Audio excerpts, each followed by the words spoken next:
He sees me walk in. I just look at him and I go, White Castle? He's like, the nearest one is like 90 minutes away. Yeah. And I said, White Castle?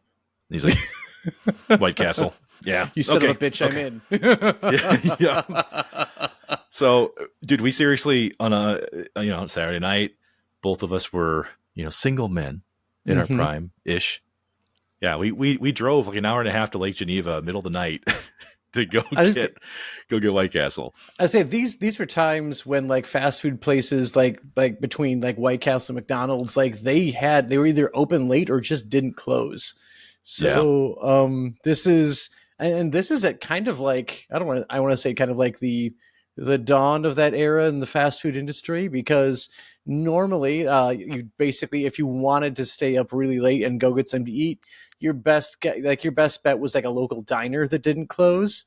But you started getting like the late night menu at McDonald's. This is when Taco Bell, they're not calling it fourth meal yet because they haven't really basically decided to cash in on the fact that they are what everyone goes to get after they are very drunk and shouldn't be driving to eat.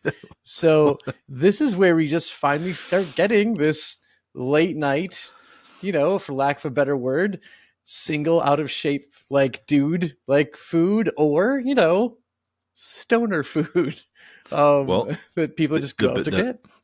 The best part of this story was we went and bought Crave cases, one for each of us, which I think has like 24 sliders in it. You actually get like a literal suitcase full of just greasy goodness.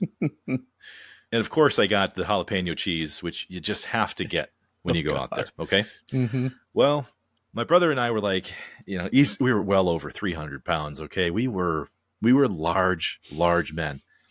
So of course we got to challenge each other to the Crave case. Oh yeah. Mm-hmm. I put down every single ounce of that Crave case, dude. God. I'm not saying there was any winners in this scenario, but I technically won. Yeah, I won. As in most eating contests, there's no winner in round two. No, my brother and I were just so sick. We were so angry with ourselves, what we had just done. And to this day, it's still a good memory, though, oddly enough. I mean, that's the thing, though, because like also somewhat similar, not quite as I can't put the poundage down that you claimed, but me and former host of the show, Chelsea, we went to Gurnee, Illinois to go to Six Flags, and there was a White Castle. And of course, like growing up in Wisconsin, there is like a White Castle, and believe it or not, relatively close to where we went to college, we just didn't know about it. So like, hey, this is an opportunity to finally get these tiny, delicious sliders from the movie that we love so much. And the two of us and one other friend / roommate decide we're going to leave the rest of the party behind because they just want to get sleep for some reason. And we go out to White Castle at like midnight to get food. And like, we also don't go nearly as big as you. We don't get Crave cases each. We just get like between us, because we overestimate what we are doing. Between the three of us, we think we can take down 2 Crave cases. Like these are tiny burgers. We can do this. Chelsea had digestive issues at I think 5 sliders. And I believe I tapped out somewhere in the realm of 9 to 10. So we did not come close to finishing the 2 Crave cases, or what our 2 protagonists individually put down in this movie. Yeah. It's just, it's not responsible. If you eat that much food, you will die. But pretty much, yeah. We had like solid rocks in our stomachs for the next day to go onto roller coasters. Like we somehow completely managed to not vomit the entire time. I don't know how we avoided that fate, but waking up was rough. Like it was like, if you've ever had a food hangover, we had that in spades that day. Yeah. Well, it's funny how so many of these experiences that we kind of universally share are, not just with us in the Midwest. You got folks out on the East Coast by the names of John Hurwitz and Hayden Schlossberg, who are the creative minds behind Harold and Kumar.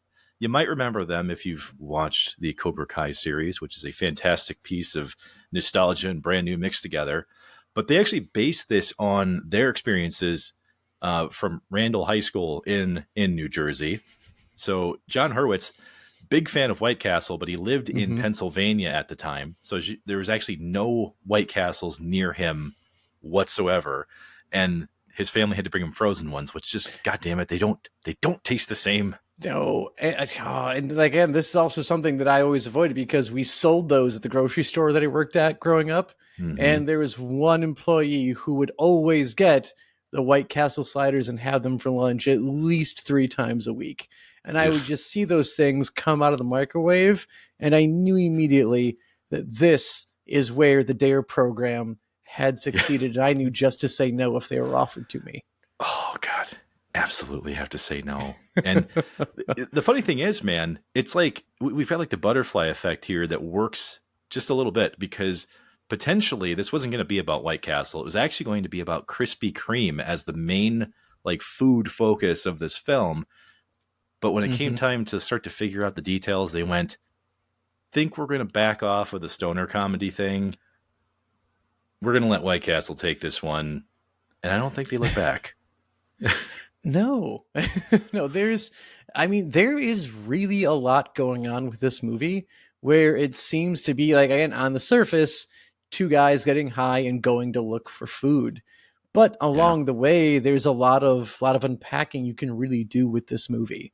So looking at basically, like looking at how to show racism in the United States and doing it with a laugh, to a Oh, yeah. point where, like, again, like it's not. You don't want to say finger pointing because that's not right. They're clearly pointing out problems that were going on in the country in 2004. Um, Yeah. but they did it in a way that it didn't matter who you were.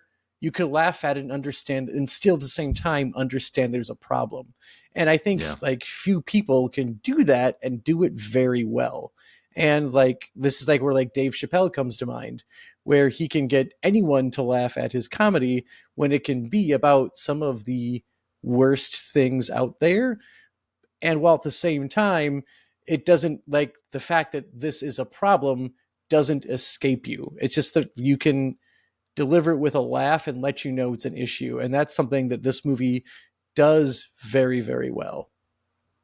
Which, and I don't mean any disrespect to my Caucasian folk out there, but when it came to teen comedies and a lot of the content that we were getting in this era of film, and I love it how we're kind of talking about this academically when we're talking a stoner Mm-hmm. comedy, but it's the reality is a lot of these teen comedies were just chock full of like white actors, white students, and Mm-hmm. then you'd have literally, I'm not making this up, like a token black character in every movie. And so Mm-hmm. you can look back on this and just go, this is not a snapshot of realistic lives or lifestyles anywhere. Yeah. And so like Hurwitz and Schlossberg back in the early 2000s said, we want to do a comedy, but we actually want it to be represented by the people that we were around and the people Mm-hmm. that we got to know. And so that's how you end up getting more races present in this film. Whether it's like obviously Kumar Indian, Mm-hmm. we've got Harold who is an Asian, and then we've got even their Jewish friends across the hallway, all kind of based on real people. So it gave it an identity that a lot of comedies just didn't have or weren't trying to pull off at the time. Yeah, because I mean, you've really got like things like Not Another Teen Movie or like Scary Movie pointing out the flaws in how representation is done in this genre. And I believe it Yeah. is Not Another Teen Movie where one cast, or maybe it'd be Chris Evans, I think, asks the one black character in the movie. So like a deeper question. He's like, I don't know, man. I'm just the token black character of the movie. I literally have 3 lines: damn, shit, and that is whack. Because Yes. that seemed to be the things that they would basically give black people to deliver in these early 2000s movies. They were Yeah. basically pigeonholed or like stuck in these very, very terrible stereotypical roles.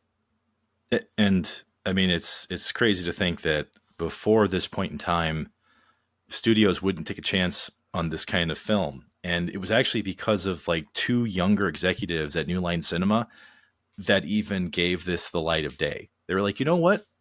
Let's do this. You know, like the 70-year-old executives over here that are still scared of mayonnaise.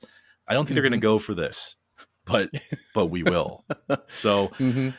And so that being yeah. said, if you haven't seen this movie, and I know we just praised it for being very ahead of its time, it is still a victim of its time. And like as we as a society begin to change and grow, we do draw lines in what we typically use as cannon fodder for comedy and what we don't. And there are things in this movie that definitely do show its age and definitely will not find its Oh, way into modern comedy or modern comedy movies.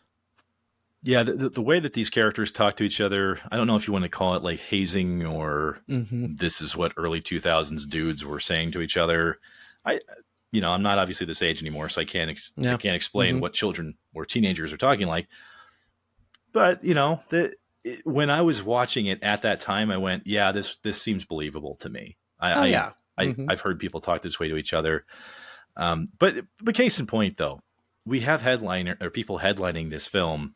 You Mm-hmm. typically won't find anywhere else from this same era, and that's where most people got familiar with Cal Penn, who Yeah. plays Kumar, Mm-hmm. who oddly enough almost wasn't picked for this movie. He actually had to audition 7 times before they said he's our guy. Wow. Rough times for Cal Penn. I mean, this guy goes on to have some pretty good chops. Like he goes on to be on House as a series regular. I believe he actually works for Barack Obama. Yeah, he Like, did. He left so, acting to go work for their administration. yeah. And Yeah. of course, I think he is in an absolutely unforgettable role as Thug 3 in Superman Returns, as he doesn't even That's have a right. speaking role in that movie. He's just there and then That's gets right. crushed That's right. unceremoniously. That's right. Oh my god, that's hilarious. Yeah. Mm-hmm. Now that I think about it, I do remember after this point looking at these actors and going, "Oh man, I remember them from this." It's like, "Oh, okay, they're a smaller role here," and John Cho, who plays Harold Lee, who obviously is our Sulu now, Mm-hmm. Yep. in the Star Trek cinematic universe. Yeah, I mean, because like before this, like he had a smaller role in American Pie, and Yeah, he was in a great TV series that always freaking escapes me. Like surrounds a restaurant and some like early people in their 20s like running it, and he is a very perverted cook, who like oh yeah, yeah, yeah. and he has like my favorite like very sad man like talking to women attempt like pickup line ever, where he walks Yeah. up to a girl and just says, "Hey," and she responds with "hello," and then he Yeah. just stops for a second and goes, "Oh, sorry, I usually don't get this far." He just gives it a dead stop right there. But yeah, it goes on to be our Hikaru Sulu, and like just knocks that role completely out of the park. Oh Does an yeah. amazing job in it. A lot of people were giving him shit for like the dramatic turn in his career where it was Mm-hmm. like you were literally Harold Lee in this movie. How can you play somebody seriously? And it's because he's an actor, people. Yeah, Actors act. they do other things. Yeah, he was also Jeez. in a short-lived but fun series called Selfie with Karen Gillian. Um, Oh yeah, that's yeah, right. yeah. So if you have not seen that, I believe you can. I think Peacock might have it. But you could look it up. You could probably find it on YouTube. Selfie is going to be somewhere. And now this movie is chock full of like Hollywood fun extras as well. Now the extras like it's like they're good, solid Hollywood talent, and they just show up in this movie. We had already mentioned Neil Patrick Harris, who I Mm-hmm. feel like for his role of Barney Stinson in How I Met Your Mother, they're like, okay, we want you to do what you did in Harold and Kumar, but dial it down just like 8 or 9 bits. Like Barney shouldn't Slow, be slow. like trying to like brand the women he's sleeping with, but he does try and sleep with just about everyone.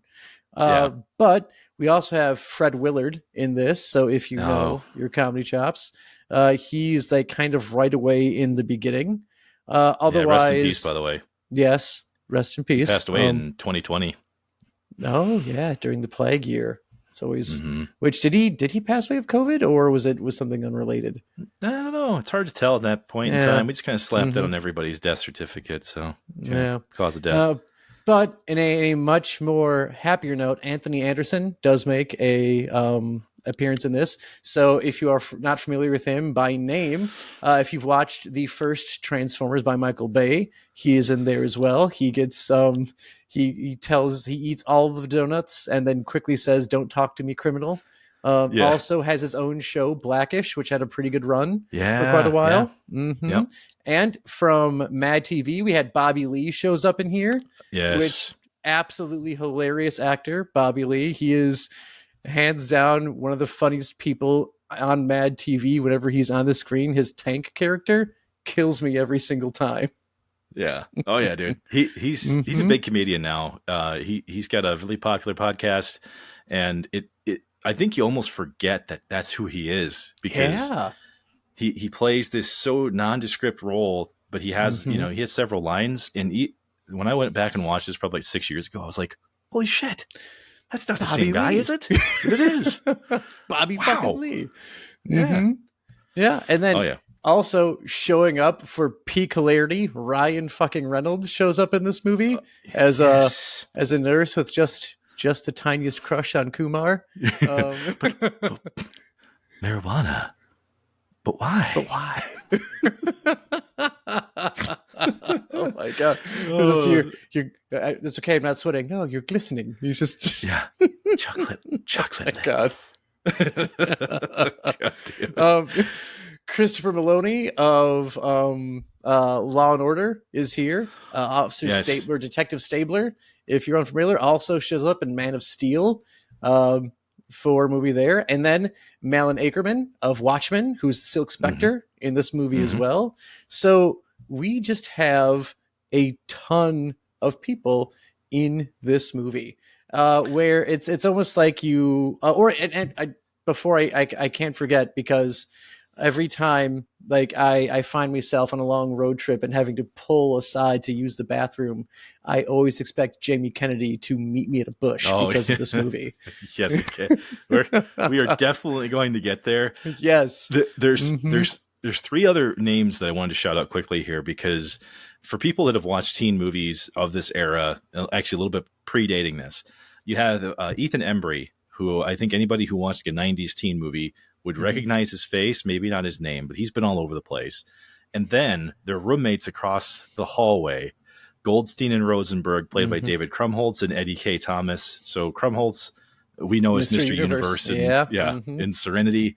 And Eddie K. Thomas is from American Pie as well, from that series. So there's a lot of recognizable people in this movie, which maybe at the time wasn't as noticeable, but now it's like, holy shit, this is like packed. That's also the thing, is like the budget on this movie was $9 million.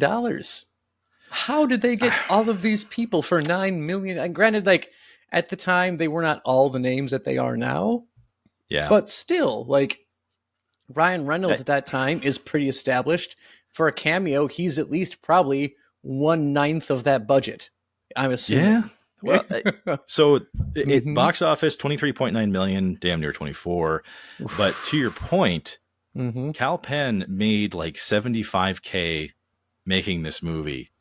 And by the time you dice it up with like lawyers and all the expenses and taxes and stuff, the math came out to like he made like 22 grand from this film. Wow.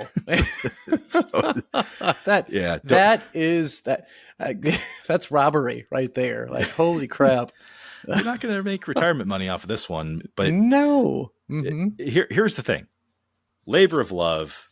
We've got like an independent level budget here, which means we got to talk about some ratings real quick. Let's see how the audiences and the critics had to say about this one. Joe. Okay. All right. What's your guess for where the like, let's just do it this way. How far apart do you think the audience and the critics were on this rating?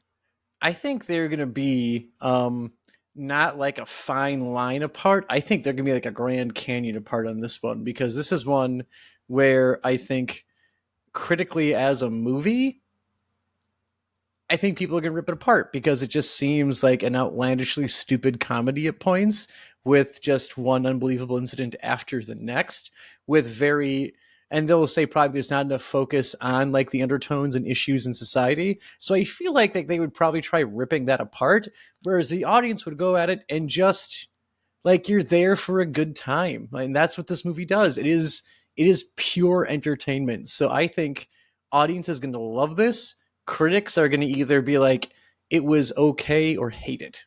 So I think there's going to be a gap, sizable gap in this one.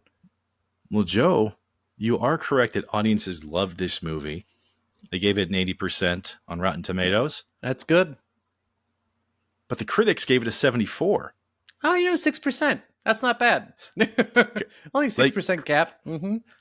Critics saw exactly what you and I saw. They were like, "Holy shit!" And I want to read some of the reviews, like we have been this season on the program, because I do think some of these reviews paint a pretty good picture. Okay, so for the positive review, we have get you some of your favorite greasy comfort food and spend some time with Harold and Kumar. The time is right for some socially optimistic comedy. Ooh. So Yeah. that's actually a fairly recent review, which given kind of the state of how race kind of is and where we live, I got to say that the optimistic comedy there is that stands out to me. Yeah, I would agree. Mm-hmm.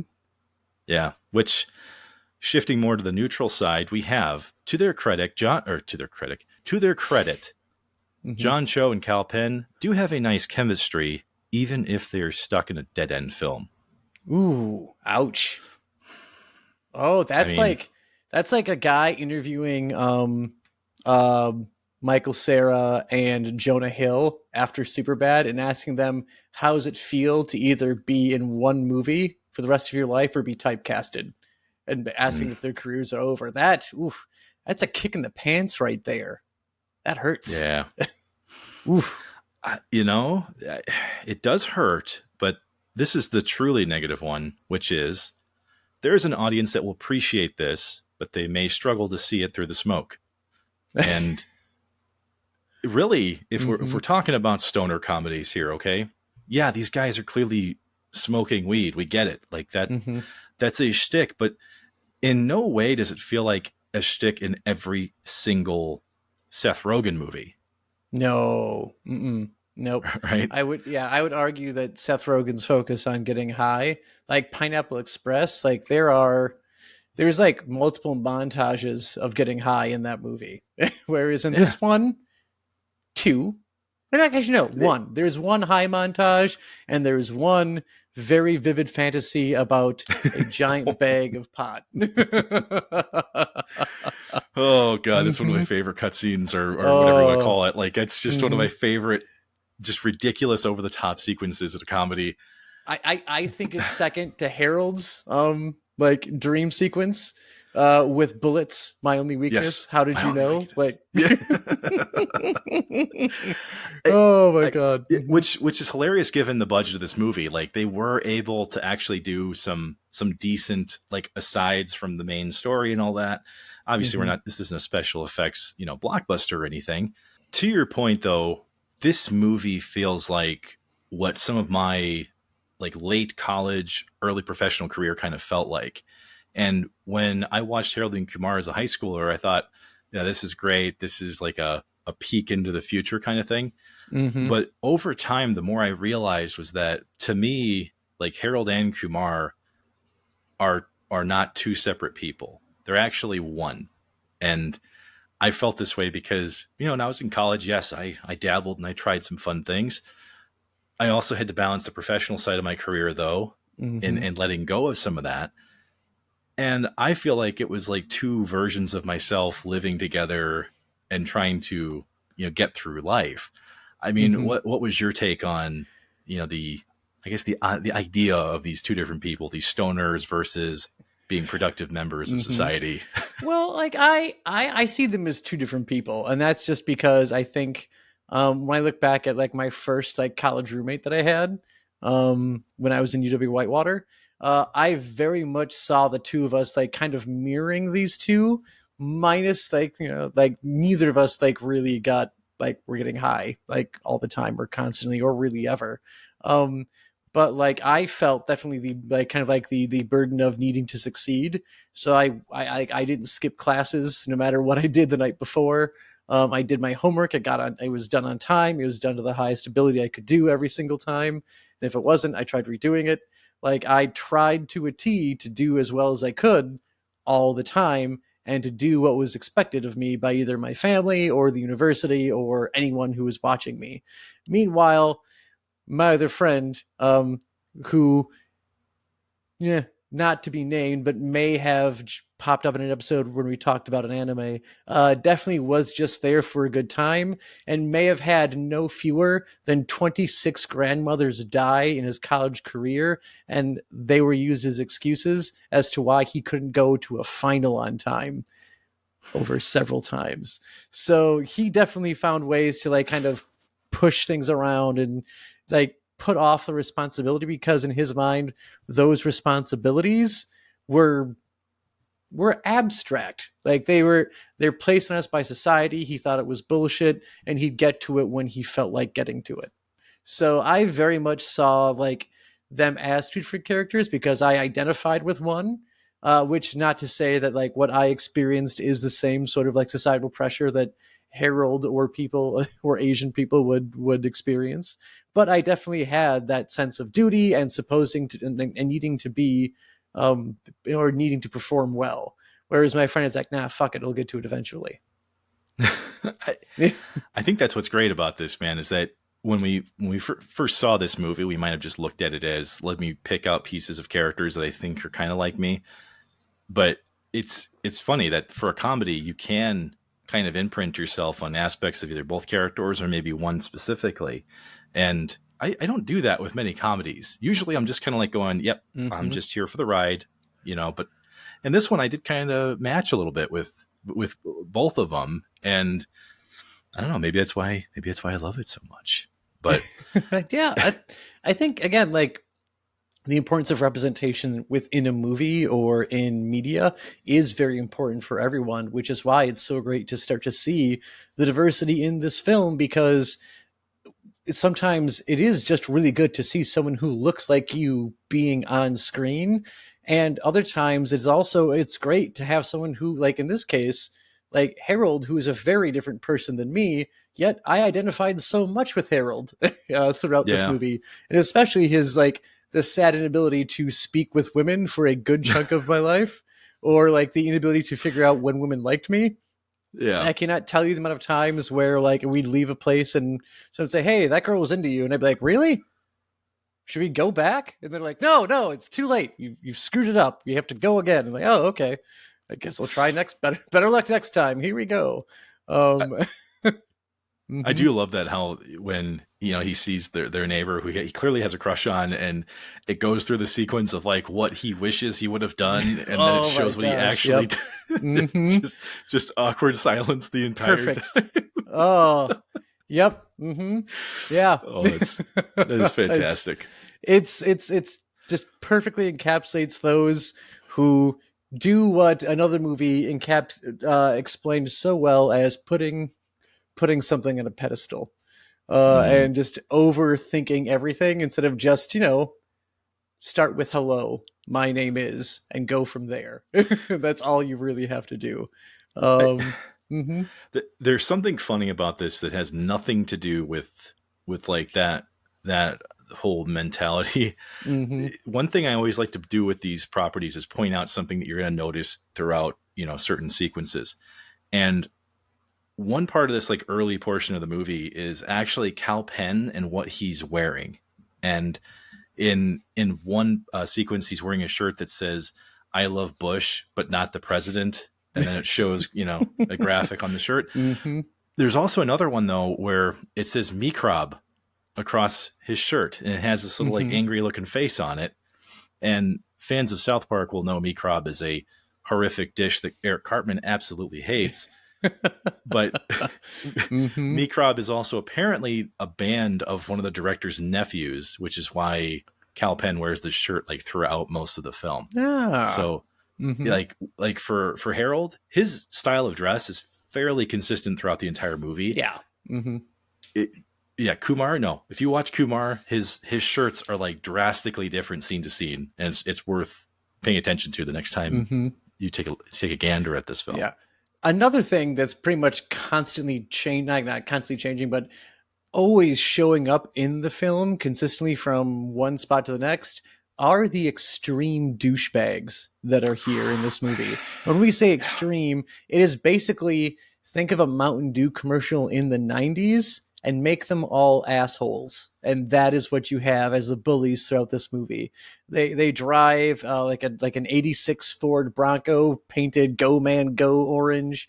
They have a Mm-hmm. kayak and a freaking, what am I thinking of, hang glider on top of it through the entire movie. There's a They're kayak. always There's a kayak on it. yeah, there's a kayak, yeah, because Yeah. they use it in a scene, and they also like obviously the hang glider gets used in the scene later on in the movie too. But they're always yelling extreme at everything they do, and it is laughably bad on purpose. Like these are the idiots who think they're very cool, and yet they just come off as fucking assholes to Mm-hmm. absolutely everyone around them. Yeah. We all knew somebody like this in the 2000s. Oh, yeah. I mean, Mhm. every one of us knew somebody who thought they, just because they had a little extra seasoning on their Dorito, that they were harder than everyone else. But it is a snapshot that looks totally out of place now. But back then it was like, yep, this makes sense. Even though Yep. Harold and Kumar are like clearly in their like early to mid 20s, why they're still getting bullied is a little strange. But I mean, Yeah. Mm-hmm. you got to But- have struggle, man. Yeah, there's always going to be douchebags out there who think they're better than everyone, no matter where they are. And at one point, I mean, obviously, there's a part where Kumar goes off on a police officer, like explaining Yes. that they went on to be in college. He was in high school, and he stayed in high school basically for the rest of his life. I mean, it's the same concept for these bullies. They've been in the same mentality since the 8th grade. It never really stopped for them. They're adults now, only in age, and they're out there doing their extreme dumbass bullshit. We have no idea what they're doing for jobs, by the way, because we're assuming that they somehow have money to fill up, their Bronco that gets 3 miles to the gallon with the wind at its back, and like to support all of their. I mean, the Doritos and Mountain Dew they're probably stealing. Let's face it, they're not paying for that shit.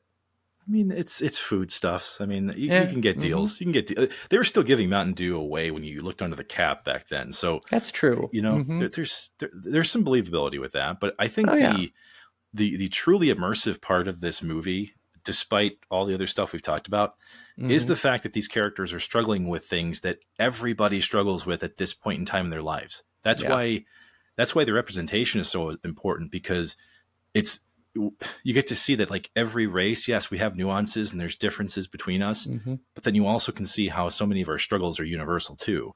And that takes form in what you mentioned with obviously the relationships that we're seeing, like Harold just struggle hard with, but also potential careers. Like Kumar's family is trying to force him into med school like everybody else.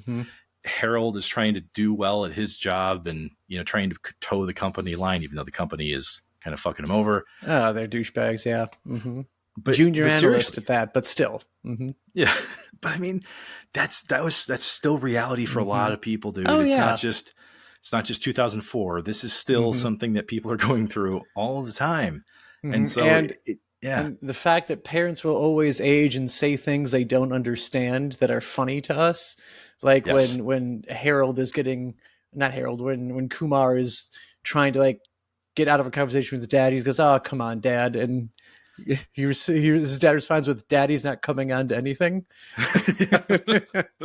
Yep. And he's fighting back, laughing. He's the whole fighting back, time like he says trying not to laugh. So if you look at the couch behind me, we had to move that ridiculously heavy bottom recliner portion, and like the tops like go on and off to it. And my dad had one method of putting it back on, and I'm like, I think we should just set the other one flat, and I could just shove it down and use gravity to help me push it onto its like bracketing. He's like, no. Well, I'll lift it up and you can push it on that way. And of course we do it and it gets stuck and it doesn't want to go on. He's like, just jerk that thing off right there. And I just stopped. I wanted to be like, are we using phrasing, Dad? Like, I Yeah. don't know if we are, but here we go. Could you just build on that statement just a little bit? I Yep. just need to know where you're hmm coming from. We're I different need different you generations. I need you to elaborate when you say jerk the thing off. Like, is it like a tough jerk? Should I be gentle and loving when I pull it off? Like, I don't know what you want me to do with the couch.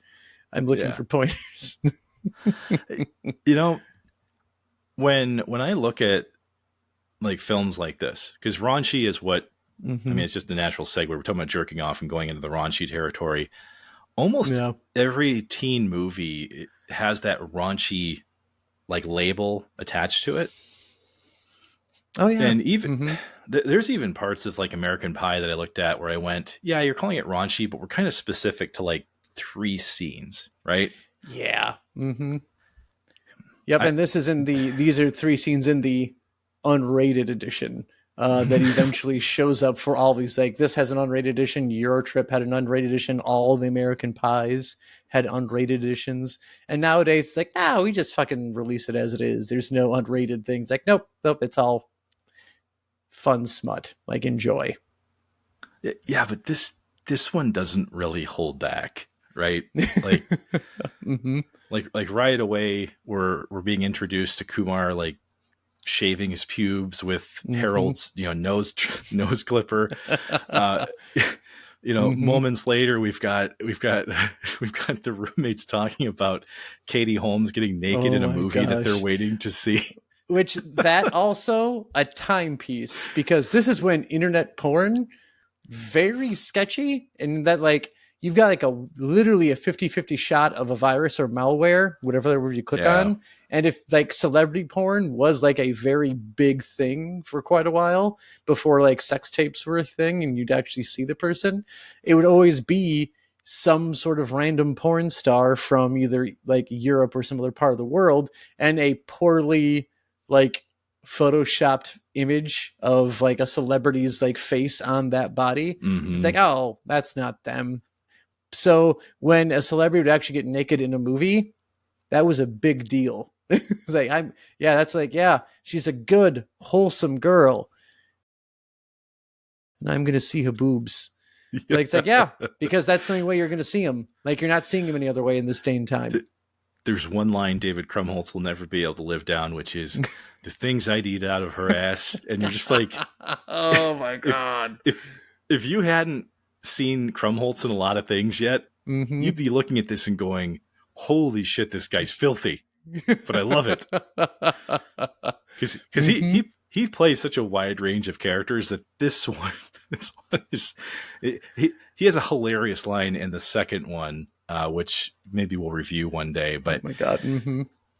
it's just yes, they are kind of stereotypical in a way, but Mm-hmm. they're once again they're some of these guys in the beginning are some of the funniest characters in the Oh yeah. film, and so that's why I think when you say raunchy, Mm-hmm. raunchy is like other teen comedies. I feel like they're the diet version of that.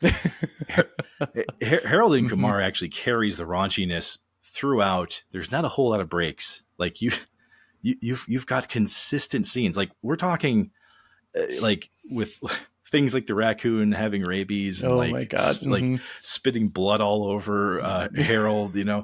Um, mm-hmm. you've already mentioned Jamie Kennedy walking up to Oh. Kumar and just Mm-hmm. peeing in the middle of the forest. But then you've Yep. got like And battle shits. You got battle shits, Joe. battle shits. Holy fuck. Oh, yep. The two like prim and proper English women going to, was it Princeton? Not Princeton. Yeah, Was it Princeton. Princeton? Yeah, it Yep. was Princeton. Yep. Yeah. And then they go, like, Harold and Kumar find their way into a women's bathroom to avoid being caught, and then they're stuck in a stall between these two women playing battle shits, where it's just one loud excrement versus the next loud excrement, and if you cannot make another very loud shit, you're out. You lose the game. Your battle shit has been sunk. I think even Oh I'd my lose at this god. game. I mean, as much as I think I could give it a good go, I don't think I'd be able to do battle shits. No, I don't think, like, this is a game where, like, you have to wonder, like, is this something that someone actually did, or is this just a goofy thought someone had? Because again, like also like I guess what do you have to eat to be able to do this? Like the amount of like they say taco shits in this movie. Like I don't know Yeah. the amount of Taco Bell I'd have to consume to pull off what these women did in this movie. Granted, like again, didn't actually do it. It's sound effects, as far as we know. But yeah, don't know how much I'd have to eat to pull that off. Mm-hmm. It's just one example of how, you know, this is a movie that, like, if you compared it to, let's say, like a Euro Trip, Mm-hmm. right? Like Euro Trip has some pretty iconic sequences, which, you know, is like the Muscoozy guy, for example, Yeah. or Mm-hmm. or the robot fight in France. Mm-hmm. But for me, like Harold and Kumar, there's just iconic thing after iconic thing. Like Yeah. Mm-hmm. in the beginning, we have the marijuana kills commercial where the guy is like, "I'm so high, I'm Oh gonna blow my my head God. off," right? Which, yep, again, 2000s time capsule right there. Oh, Early God. noughties, like that was like, yep, Yeah, those were the dumb commercials we had. That yeah. hit the nail on the head. Like, that's not an exaggeration of what we saw on TV. No, Nope, that's pretty damn close. but Mhm. but that stuff continues throughout. Like now, in Yeah. some of the future Mhm. installments of this series, I don't know if they can quite do it nearly as well as this one. But No. I mean, the way that the sequences work and how they carry over from thing to thing, Mhm. we've talked about this idea of, like, you know, pausing and like, you know, taking your disbelief and saying goodbye to Mhm. it for a little bit. I do feel like if you're going out in the middle of the night to go grab food, you're going to see weird things. You are. Mhm. Yeah. You are. And that's again, like when we think of like raunchy things, this is where Freak Show comes in. And like, Oh, God. Yes. oh my God. Another like insanely quotable thing is basically everything that comes out of Freak Show's mouth. This is Detective Stabler, by the way. He's covered in these terrible boils. He has this big weird nose like on him. He has a speech impediment when he talks. He's got crust and wax coming out of his ears. Harold and Kumar are next to him in a truck, like whispering back and forth over how disgusting this guy looks. And Harold spends the entire time saying he is 2 feet from us. Just because we're whispering doesn't mean he can't hear us. And then like Kumar just points out thing after thing after thing and saying there's no way he can hear us. Then just gets like awkwardly quiet. I heard everything you said. It's like, oh God.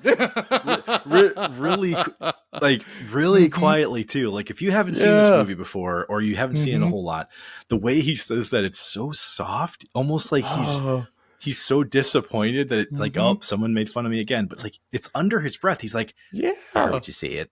I heard what you said. And like he's not trying to escalate it either, right? No. So and like when he's introducing himself and like he's getting their names, because that's even another part of the whole like maybe he can't really hear them because they'll say like I'm Harold and Kumar, and they're like, all right, Kumi. Hey, Gerald. Hey, yeah. He's just super optimistic and super nice, but can't. Oh, dude, my God! This is another thing. Like they try doing it again. He has that kind of like awkward Southern accent to him. He is very, very religious as well.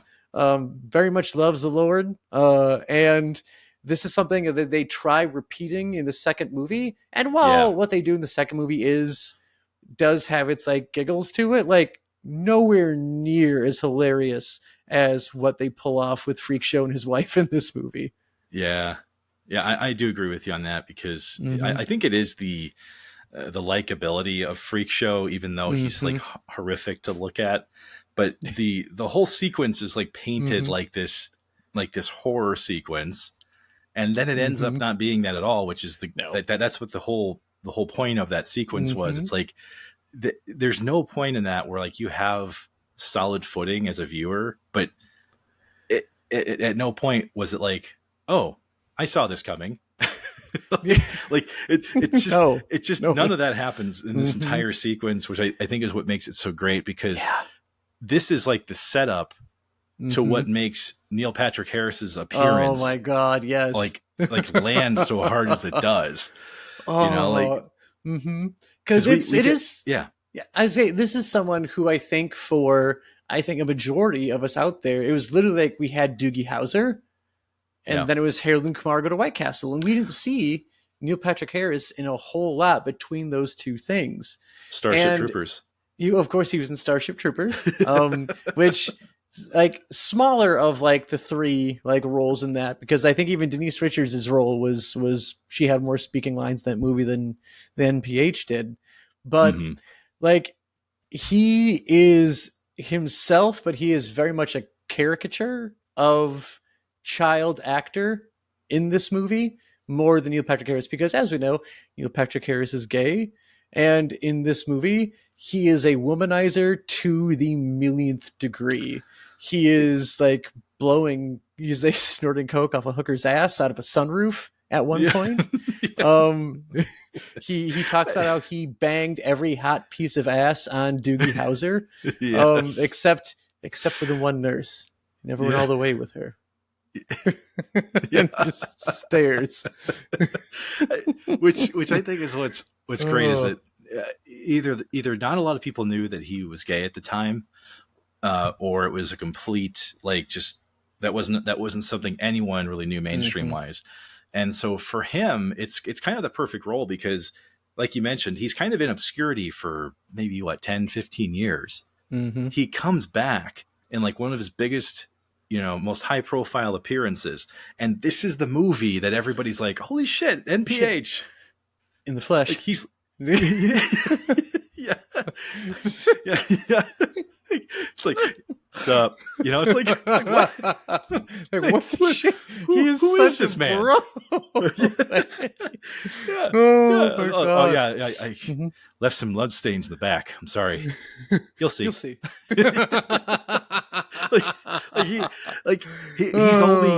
He's in the movie for only a few minutes, but man, that's the art of the cameo, man. That's how a cameo should work.